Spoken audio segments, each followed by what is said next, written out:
HOA Karen sued my neighbor. He's a Supreme Court justice's brother. Imagine living in a peaceful neighborhood where everyone minds their own business, where mornings are filled with birds singing and evenings are calm with the sound of kids playing. Now imagine one person, a single neighbor, who decides that controlling everyone else's life is their mission. That one neighbor is what people call a Karen. And in this story, the Karen was not just loud, not just picky, but the kind who thought she had the power to take everyone down, even someone with powerful connections. At first, nobody thought it would get this far. After all, homeowners associations are supposed to keep neighborhoods neat, safe, and fair. But when power gets into the wrong hands, it stops being about fairness, and it becomes about control. That's exactly what happened here. One woman believed her opinion mattered more than anyone else's, and she would stop at nothing to prove it. The problem started with something small, as these stories always do. It wasn't a crime. It wasn't even dangerous. It was something as harmless as a garden. My neighbor, a kind man who lived a quiet life, loved planting roses in his front yard. He wasn't loud, he wasn't causing trouble, and he wasn't breaking any law. But to Karen, those roses were an attack on the perfect order of the neighborhood. She started with complaints. She said the flowers were too bright, too wild, and didn't match the dull green bushes everyone else had. She said the petals might attract bees, as if bees were illegal. She even claimed the smell of the roses was too strong and disturbed her morning coffee. Neighbors rolled their eyes, thinking it would blow over, but it didn't. One morning, Karen showed up with papers in her hand. She didn't just complain anymore. She sued him. Yes, she actually filed a lawsuit against my neighbor because of roses. Imagine that. Taking a man to court because his yard was too colorful. People laughed at first, but the laughter turned to shock when they realized she was serious. Now, here's the twist that made the story bigger than anyone expected. My neighbor wasn't just any man. He happened to be the brother of a Supreme Court justice. Yes, you heard that right. The brother of one of the most powerful judges in the country was being dragged to court over roses. And that's when the entire neighborhood changed forever. Karen thought she had the upper hand. She strutted around the block like she was queen of the cul-de-sac. She bragged about keeping the rules and fighting for order. But what she didn't understand was that when you go after someone who has powerful family ties, you're no longer playing a small game. You're opening a door you can't close. The neighborhood buzzed with gossip. Some people whispered that the case might reach the news. Others worried it would divide the community. And then there were those who secretly hoped my neighbor's brother, the justice, would step in and crush Karen like a bug. But he didn't. That's not how justice works. And that's what made the story even more interesting. See, my neighbor wasn't a man who liked drama. He didn't use his brother's name to get ahead. He believed in living quietly, minding his own business, and letting people be. But Karen didn't want peace. She wanted control. And she didn't care who she stepped on to get it. The first court hearing was surreal. People from the neighborhood actually showed up just to watch. It was like a show. Karen came dressed in her sharpest suit, with a smug smile plastered on her face. She thought this was her moment to shine. My neighbor, on the other hand, wore a simple shirt and carried himself with humility. He wasn't trying to win applause. He just wanted the madness to stop. When Karen spoke, it was like listening to someone complain about the color of the sky. She ranted about how the roses didn't match the neighborhood's theme. She claimed that bees posed a threat to safety. She even argued that the smell was disturbing her emotional peace. People in the courtroom shifted uncomfortably, trying not to laugh. But my neighbor didn't laugh. He simply said, "They're just roses. They bring me joy." That one sentence carried more power than all of Karen's angry words. It was simple. It was human. It was honest. And in that moment, many of us realized something important. Sometimes, the smallest act of beauty can feel like rebellion to people who thrive on control. But Karen wasn't finished. She doubled down. She brought more complaints, more accusations, more noise. She wanted fines. She wanted punishments. She wanted to crush the spirit of a man who only wanted to grow flowers. And the more she pushed, the more the neighborhood began to push back against her. See, power has a funny way of collapsing when it's abused. People started to see through Karen's act. The woman who claimed to be protecting the community was actually destroying it. Friendships broke. Neighbors argued. Meetings turned into shouting matches. And all because of one person's obsession with control. But here's the thing nobody expected. My neighbor never lost his calm. Even when Karen screamed, even when she pointed fingers, even when she dragged him into court again and again, he stood tall. He believed that truth had a way of shining through, no matter how long it took. And that quiet strength started to inspire others. People began standing up to Karen. One by one, voices rose. They asked, "Why are we letting this woman control our lives?" They started challenging the rules she twisted. They started defending my neighbor.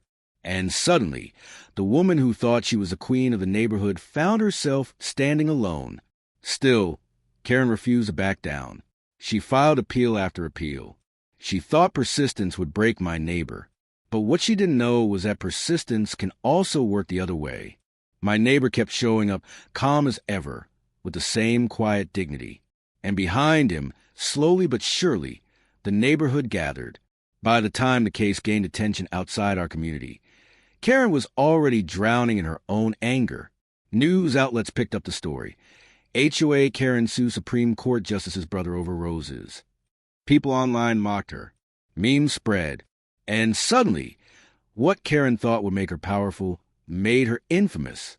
But this story isn't just about laughter or irony. It's about something deeper. It's about how power can be abused in the smallest corners of our lives. It's about how control, when left unchecked, can poison even the most peaceful neighborhoods. And it's about how one person's quiet strength can inspire a whole community to rise. Karen wanted to win a war over roses. Instead, she lost the respect of everyone around her. She lost the trust of the community. And worst of all, she lost herself to bitterness. My neighbor, on the other hand, never stopped smiling at his flowers. Because to him, those roses weren't just plants. They were a reminder that beauty and peace can exist, even in the face of anger and chaos. When Section 1 ended, the roses were still blooming, but the fight was far from over. Karen wasn't the type to accept defeat quietly. In fact, being mocked in the news only fueled her anger. She told anyone who would listen that she was a victim, that the neighborhood was turning against order, and that my neighbor was manipulating people with his connections.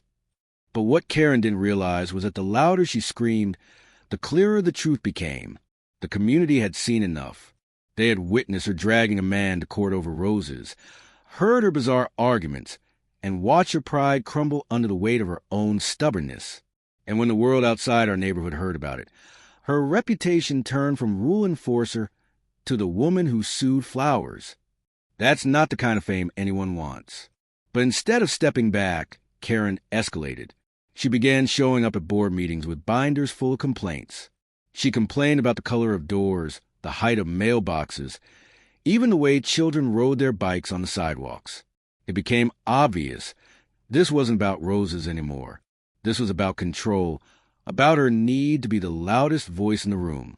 My neighbor, however, didn't give in. He attended the same meetings, but not to argue. He sat quietly, spoke when necessary, and reminded people of one simple truth. We live here to have peace, not to fight. His calm words stood out in rooms filled with shouting. His gentle tone carried more weight than all of Karen's angry outbursts. Then came the moment that changed everything.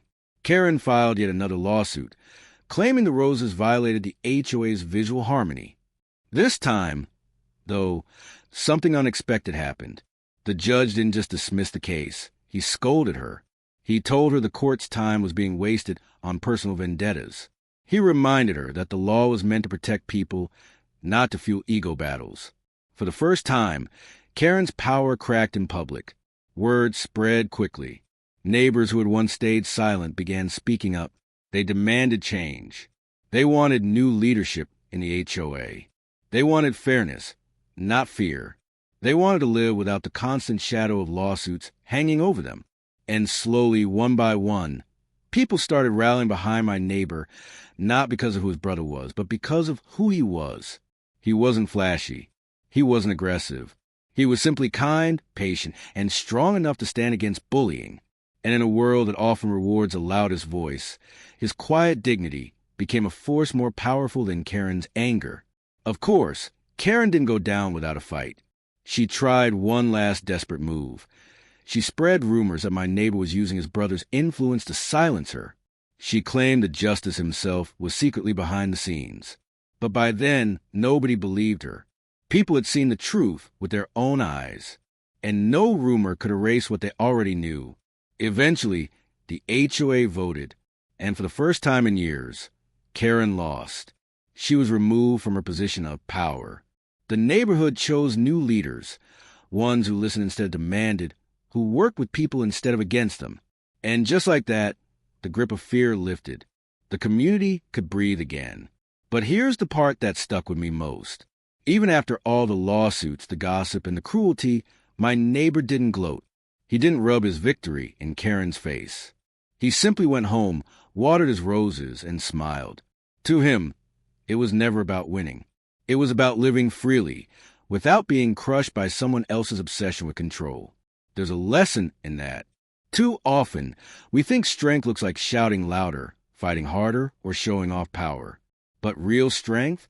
It looks like standing tall, without losing your kindness. It looks like holding on to your peace when someone else tries to steal it. It looks like planting roses even when someone sues you for them. Karen eventually moved away. Some say she couldn't stand embarrassment. Others think she went looking for another place to control. Either way, the neighborhood she left behind was stronger because of her chaos. People had learned to speak up, to defend their right to live in peace, and to value leaders who put community over control. And my neighbor? His garden grew more beautiful than ever. The roses he planted became a symbol of resilience. Visitors passing through would stop to admire them, not knowing the battles fought to keep them there. To most, they were just flowers. But to us, they were a reminder of how one man's quiet strength changed an entire community. This story isn't just about roses, lawsuits, or HOAs. It's about life. It's about how we deal with the Karens who show up not just in our neighborhoods, but in our schools, our workplaces, even our families. People who thrive on control, who believe their voice is the only one that matters, who try to silence joy because it doesn't fit their version of order. So the question is, what do we do when faced with that kind of person? Do we let their anger shape our world? Or do we hold on to our peace and push back with dignity? My neighbor taught us the answer. He never shouted, never threatened, never used his brother's title to win. He simply stood tall, told the truth, and lived his life the way he wanted. And in the end, that was more powerful than any HOA rule, any lawsuit, or any Karen could ever be.